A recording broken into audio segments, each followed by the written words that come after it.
All right, good. We're recording this one.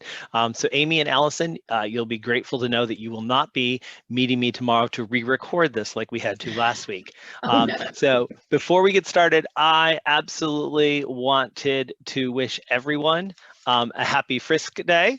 And so I see a lot of them in backgrounds, but today is a special day in our state where we are really honoring what all of you do each and every day to make this a better state. So thank you.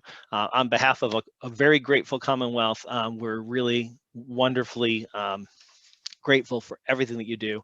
And thank you for being here because this is just one of the ways that we collaborate and share ideas. And so again, I can't thank Allison and Amy enough for coming on and talking about their program. I've been talking with them and gotten really excited over the last couple of weeks for this presentation. So I can't wait.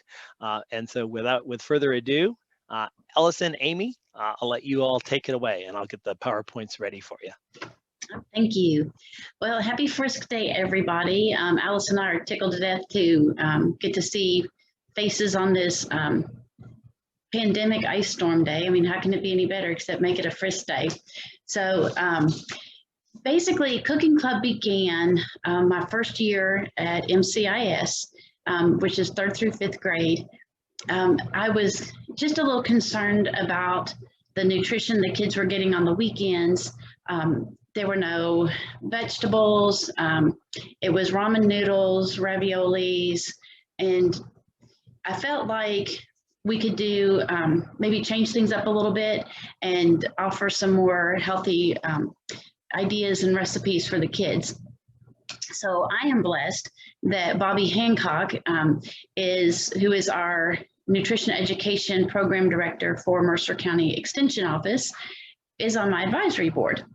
And so she and I were talking about how we could make healthier selections for the kids for the weekend, maybe teach kids how to cook outside of just a microwave. And she said, well, my nutrition education program is perfect if we can get the parents involved. So it started that once a month, our kids would come in, and the Extension Office has a calendar of monthly healthy recipes.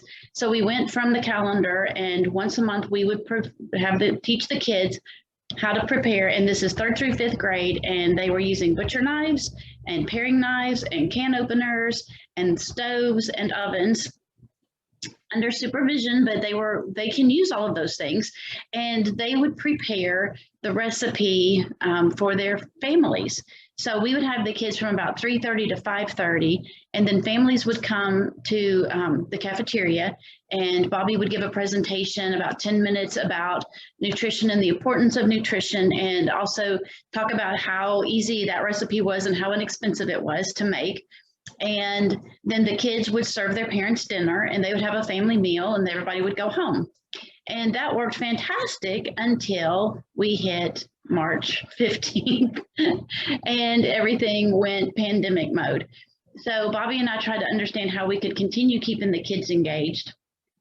And that turned into us starting a summer salsa garden, where we bought pots, soil, all the plants through some of her funding, as well as our funding. And the kids grew tomatoes, green peppers, jalapeno peppers, and onions, and cilantro throughout the summer, and they would send us pictures of them. And the goal was that we would be able to meet again and create salsa.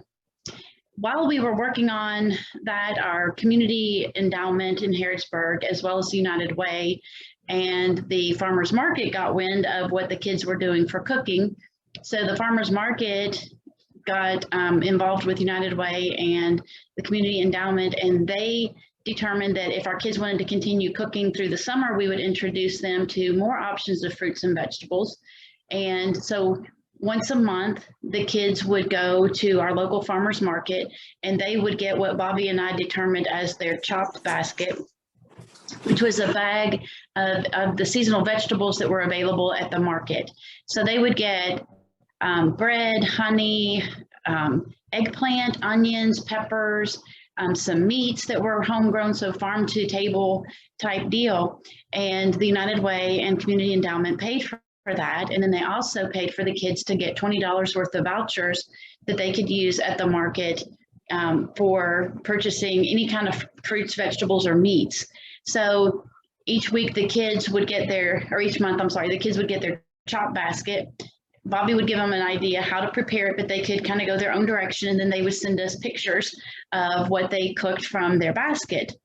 And so this then led to people in our community asking, how come certain people get these bags of pre-put together vegetables, but we don't? So our farmers market is probably going to change that up as an option for people to have a grab and go bag from the market starting this summer. So a lot of my kids were 5th graders, and knowing that Allison is a rock star, I asked her if she would be willing to join in with us for the fall with my 5th graders. She's at 6th, 7th, and 8th. So if she would take on my 5th graders as 6th graders and start a cooking club at the middle school. Well, that didn't work because of COVID. So I'm going to throw it to Allison and let her talk to you about how we went virtual for the pandemic. So Allison, you're down to the left of me, so I'm going to throw it to you. Okay. And Allison, Hello, just let me everybody. know when you want the PowerPoint, because I've got it ready. Okay. I mean, we can do it at the end. It doesn't matter. Okay. Can you hear me okay? Yeah, you're coming through Okay, great. good. So basically, like she said, everything as far as programming and everybody else, we had to go virtual. But we were able to keep the farmers market kind of going along with that in the fall. But basically what we did as far as virtual, we invited for the fall, we invited our previous cooking students and our backpack kids first before we opened up to anybody else in the school. That usually filled up any spots we had. If we had 1 or 2 extra, we'd reach out to a kid. But that was our target audience anyway. We wanted them to learn some nutrition and to cook some different things besides what we were sending home.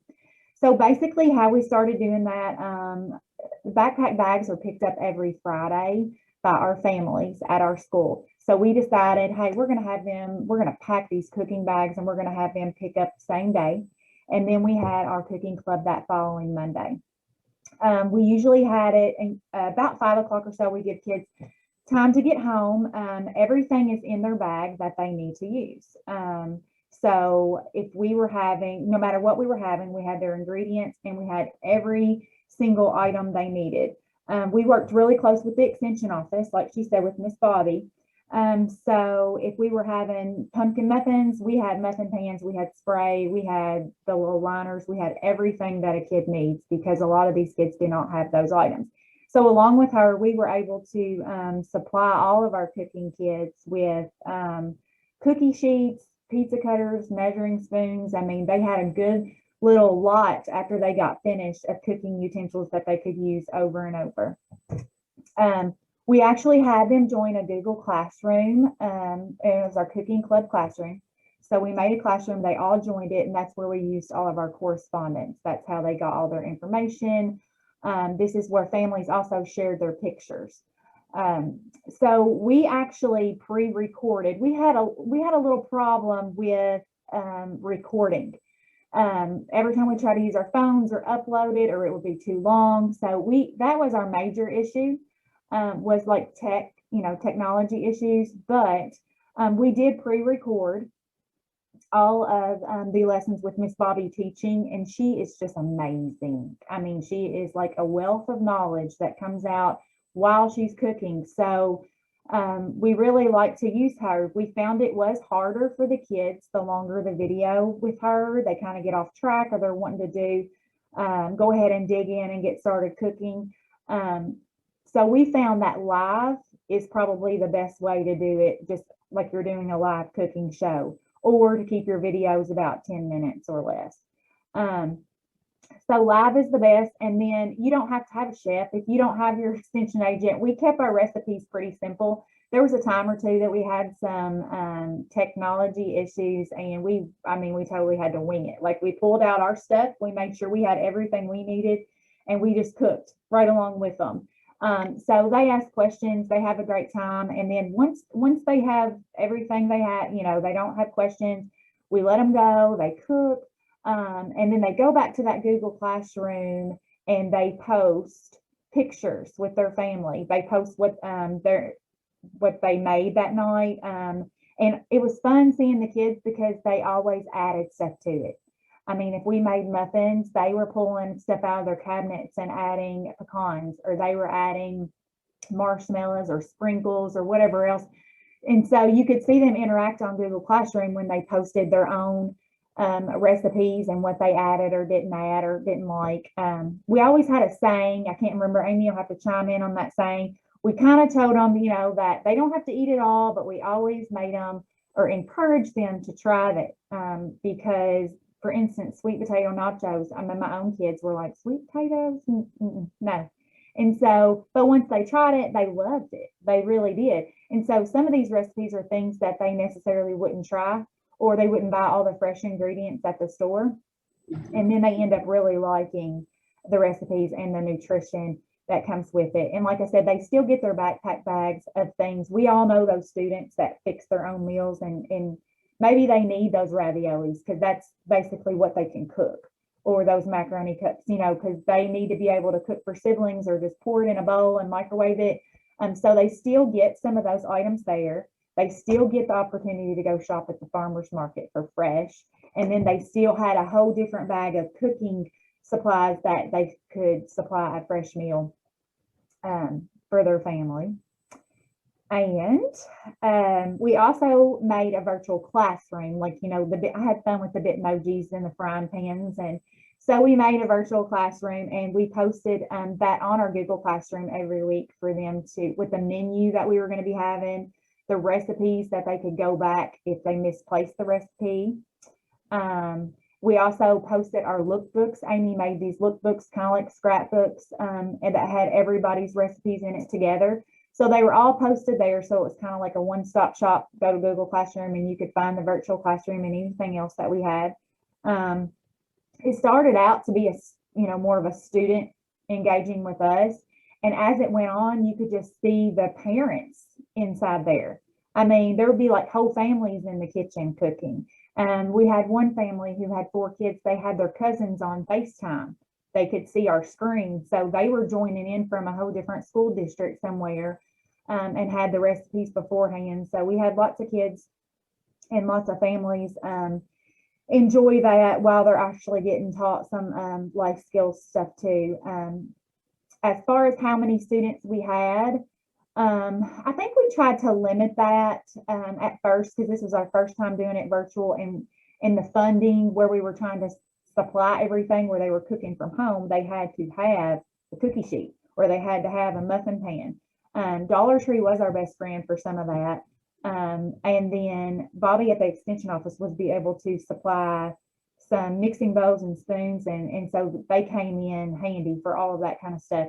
But I think that we had about 18 to 19 students at one time in the beginning. So I would probably suggest, no more than 20 to start out, just to see how you can do that. But I almost say more the merrier too. Just depends on how you want to take that on.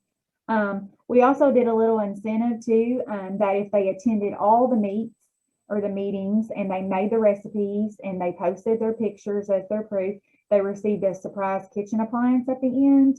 And so for this group, they received blenders with some smoothie recipes and some stuff like that. So they were super, super excited to see that. And so we asked that the parents supervise. We do ask that, but sometimes it's just the kids on there jumping in and their parents around. But a lot of times it was the whole entire family jumping in and cooking. So they really enjoyed it. And if they couldn't make the actual meat, we always tried to record it and post it on our Google Classroom. They could go back and watch it. They could make their ingredients, post their pictures to show that they did it, and that counted as well. So I enjoyed it, I think, just as much as the kids did. So Amy, you have anything else you want to talk about?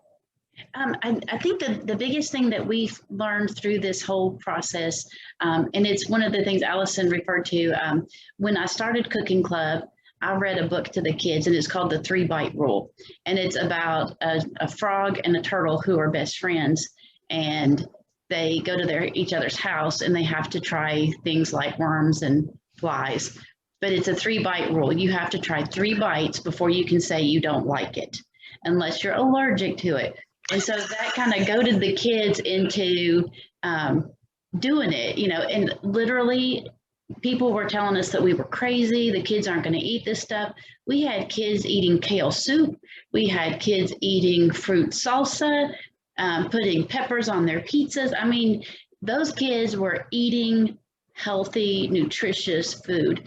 And it was really, it's kind of, I think doing it face to face with the kids had its options that were really positive because we could get the parents into the school. I'm blessed that I have like 6 ovens and a home ec room in my school.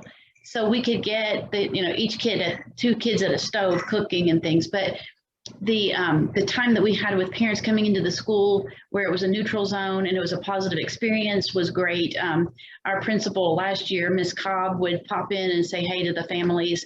Our principal this year hasn't had the opportunity. She's brand spanking new and we're in a pandemic. But it was nice for just kind of for admin and teachers to swing through and say hey to the families when they're not calling about a problem or things like that. But the virtual, like Allison referred to, was also beautiful because the families were doing something together at home cooking, which is always fun to cook with your family. So I would say both ways were equally positive for us, and we were really worried. But having Bobby Hancock on our team was the key to the kingdom, because she had the recipe, she has the knowledge. If anybody attended Fall Festival last year, she did a presentation on the nutrition education plan and program. She does a Facebook Live cooking show and has probably more followers than Justin Timberlake. I mean, she's just awesome. So I guess, Greg, if you want to start the slides, we can kind of show you how the kids were engaged and what we did to kind of promote them, and the parents loved looking at the little scrapbooks. So this was just what we put together so that the kids would have a scrapbook of what they did and find recipes if they needed it.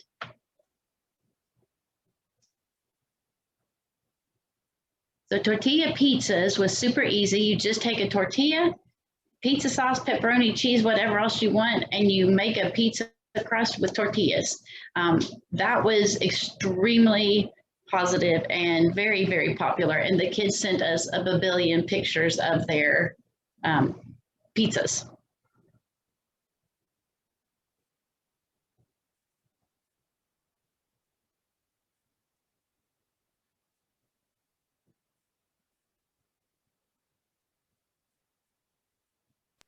I haven't eaten lunch yet. I'm getting really hungry. I know, I'm like, dang it, do I have tortillas in the house? I don't know.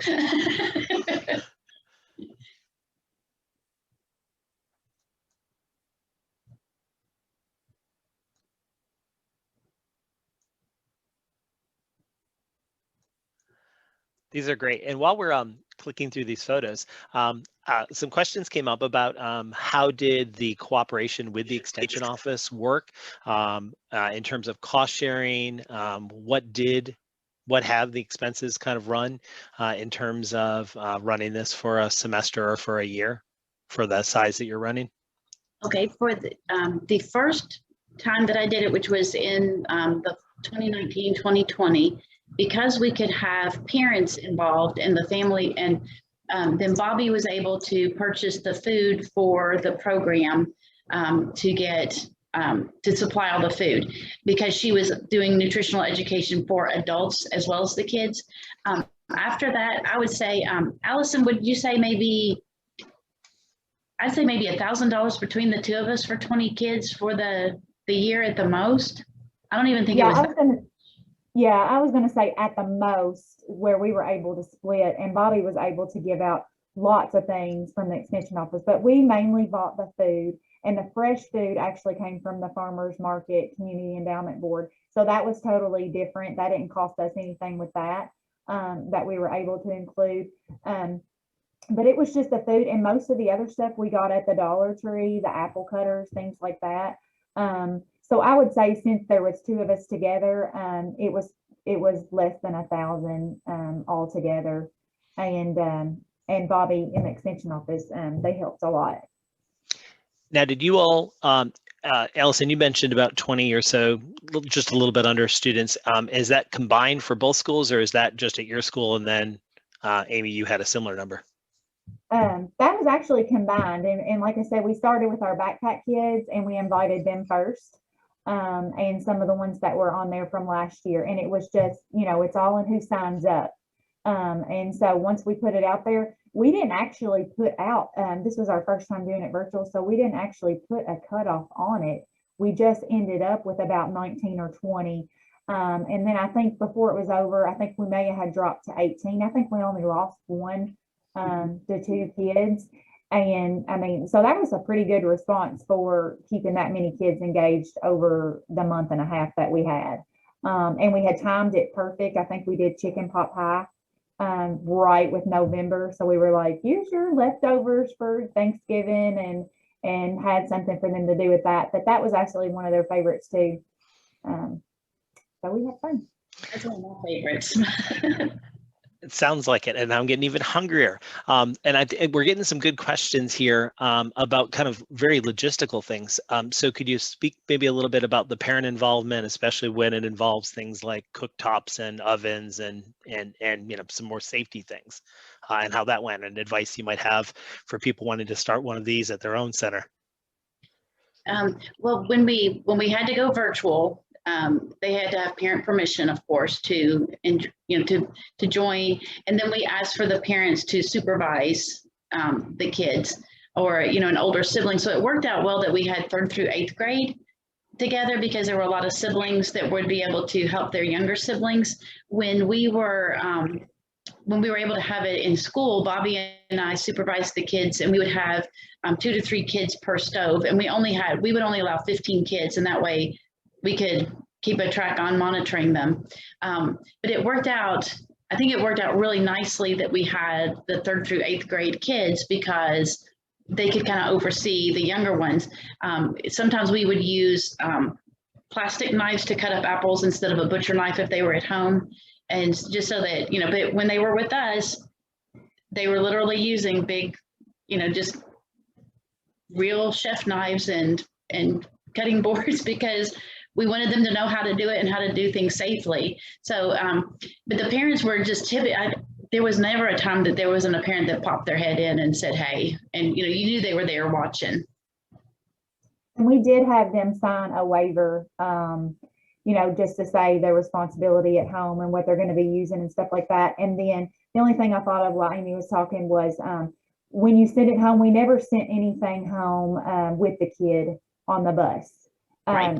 Just because, it might be a cookie sheet, and then there might be a pizza cutter, which could be considered a weapon, or something like that these days. So, like we said, we had parents pick up. So our backpack kids, they pick up every Friday. And so we had our parents pick up on Fridays as well.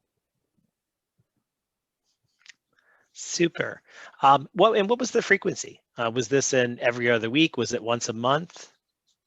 We did this one for the virtual. We did 6 weeks straight every Monday, because we felt like if we tried to do like every other week, it would just get confusing. So we just decided we were just going to blast through it and go from the fall up until Christmas, so that they would have some activities, and while they're at home at break, be able to cook. And we're going to do that again this spring, and just kind of plow through a 6 week every Monday, kind of meeting with the kids, because it's just easier to keep them on track that every Monday instead of every other whatever. So prior to this, we did it monthly. Okay. Super. And so the food would all go home on Friday, and then you would have cooking club. I think Allison said 5 o'clock on Mondays when everybody got home. Okay. Virtually, virtually, I think it's a better idea to have it once a week, just because I think you can lose kids once a month. Like a month is a long time for a kid to wait back and to remember to get on Google Classroom and check when they have all this other stuff going on. So our kids really, they would pass by my room and be like, what are we cooking Monday? And so they knew they only had a couple more days until they got their kit, and then they could see everything and what new equipment or kitchen appliances they got. And then the only thing we would have to say is don't eat it on the Right. weekend. Wait till Monday so you have your ingredients and you can make it, because you're going to have to see how to make it. So we'd have to be like, don't eat it.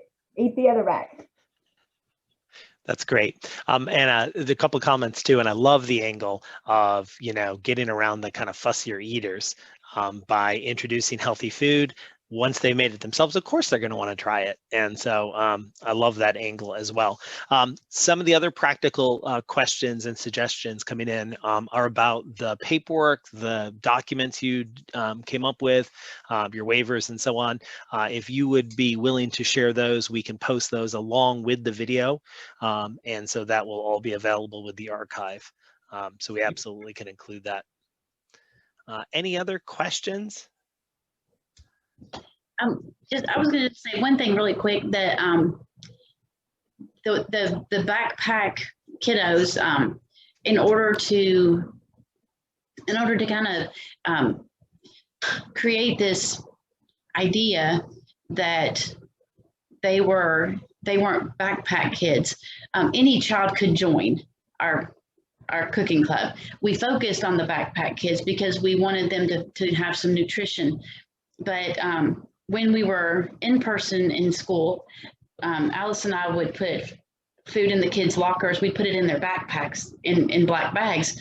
So other kids would see me tootling through the school with a cart with black bags of groceries, and they'd be like, "Oh, what is that?" And I'm like, "Oh, dude, that's the chop basket for the cooking club this weekend. They have to cook this stuff and they have to send me a report about it." And then they were like, "Really? How do we get to do that?" So I don't think that the backpack kids even recognized that they were getting supplemental nutrition. They were part of a club. And so it really, some of my backpack kids invited other kids into the club. So it took away any kind of singling out of kids that are on backpack, because everybody was just cooking, and all the kids knew about cooking club. So they were all just this member of this ginormous club. Whether they joined us or not, they were considered cooking club kids. That is wonderful. Another question, you mentioned a book that you read at the beginning of the class. What was the title of that book? I think it's called The 3-Bite Rule. It's like a frog and a turtle, best buddies.